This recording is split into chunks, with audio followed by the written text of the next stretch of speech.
Assalamualaikum warahmatullahi wabarakatuh. Perkenalkan, nama saya Veronica Amelia Margareta, NIM 192111108 dari kelas 3D Hukum Ekonomi Syariah.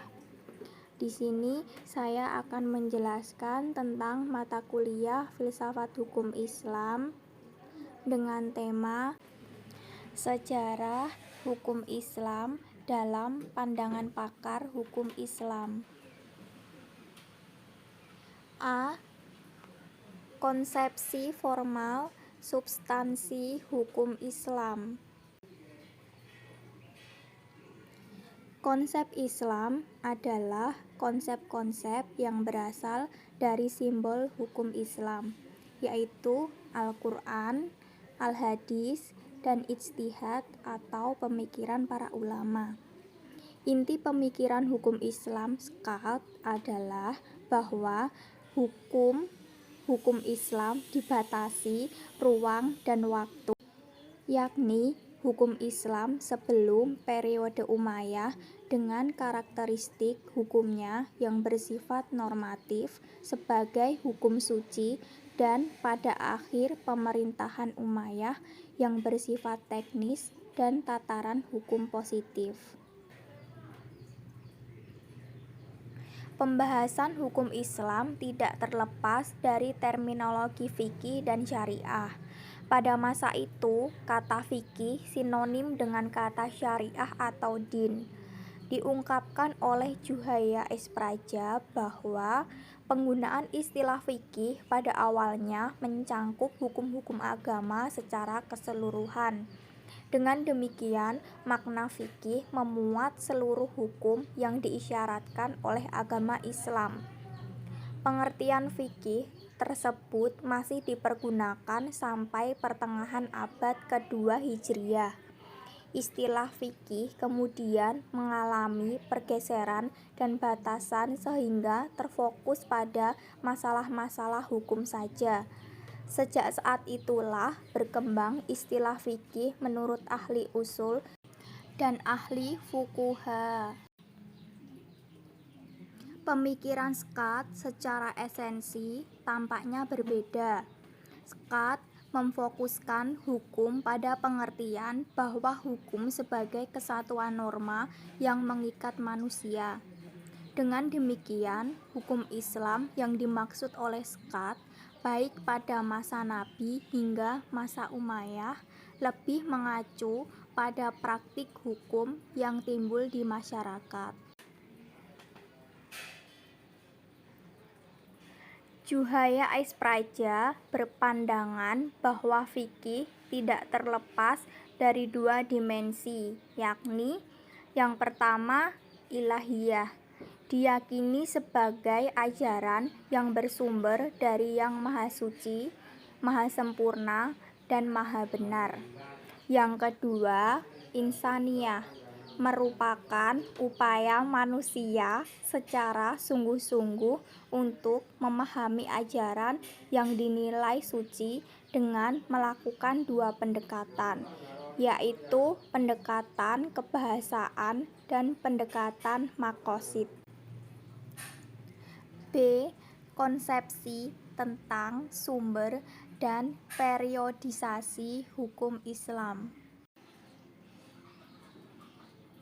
Sebagaimana yang dijelaskan SKAT berpendapat bahwa sumber hukum Islam pertama adalah tradisi masyarakat Arab pra-Islam atau hukum adat, bukan Al-Quran dan Sunnah Nabi Muhammad SAW, juga bukan sebagai sumber hukum Islam kedua setelah Al-Quran. Pemikiran ini didasarkan pada beberapa hukum adat yang dijadikan awal pembentukan hukum Islam. Persoalan lainnya tentang sumber hukum Islam yang merupakan polemik antara ahli tasawuf dan ahli fikih.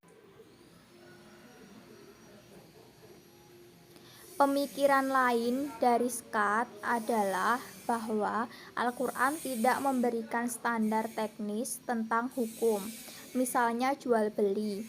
Al-Quran hanya memberikan prinsip antar din menurut Scott masih bersifat normatif. Tidak ada ukuran yang jenis tentang teknis transaksi yang dilakukan.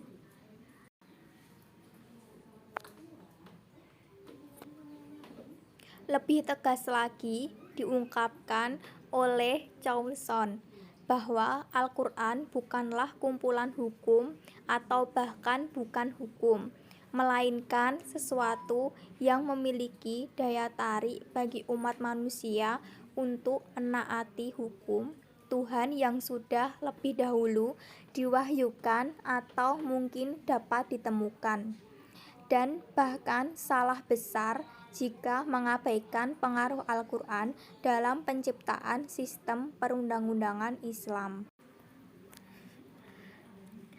C. Konsepsi metode penggalian hukum. Dalam menganalisis metode pemikiran hukum Islam, Scott Juhaya S. Praja menjelaskan ada 4 pendekatan, yaitu pendekatan teologi, filsafat hukum Islam, dan sejarah, dan ilmu-ilmu sosial. Objek teoritis filsafat hukum Islam dibedakan menjadi 5, yaitu yang pertama, prinsip-prinsip hukum Islam, yang kedua, dasar-dasar dan sumber-sumber hukum Islam, yang ketiga, tujuan hukum Islam, yang keempat, asas-asas hukum Islam, yang kelima, kaidah-kaidah hukum Islam.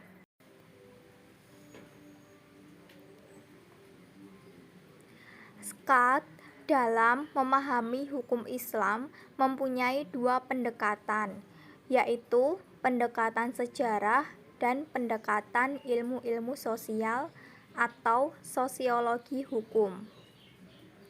Namun, dalam memahami hukum Islam, seharusnya juga melibatkan berbagai macam pendekatan seperti teologi, filsafat, sejarah, ilmu-ilmu sosial, dan juga dapat melalui pendekatan, yaitu pendekatan bahasa dan pendekatan maqasid syariah.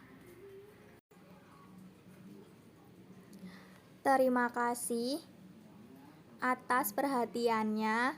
Kurang lebihnya saya mohon maaf. Wassalamualaikum warahmatullahi wabarakatuh.